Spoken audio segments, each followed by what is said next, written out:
Anyway, Nancy with Cooking Dairy Free and Alpha Golf. So last night, or Friday night, we cooked, I did the recipe for the crescent rolls from Bisquick. And I've got to show you how these turned out. Oh my goodness, and they smell so good. And yes, we're going to put some butter on it. So I am going to bring y'all down.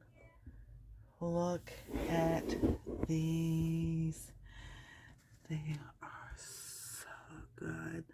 And so I got 1, 2, 3, 4, 5, 6, 7, 8, 9, 10, 11, and I have 8 one. So it actually makes 12, but depends on how you want to cut your dough. You can make them smaller, you can make them bigger. And let's put some butter on them. So I'll take this middle one, and you can cut it, if you want to cut in half, unroll it like that. And then at the flaky ones, I could have rolled it out a little bit thinner, but they still look so good. You ready? And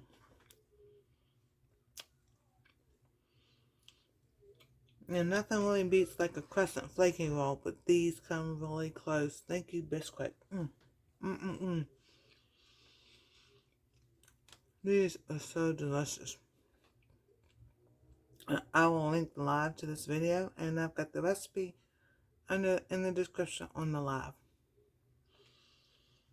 So there we go. Homemade Bisquick Crescent Rolls. Y'all have a wonderful and blessed day. God bless. Stay safe. We love y'all. And we'll see you next time on Cooking Dairy Free and Alpha Golf Nancy.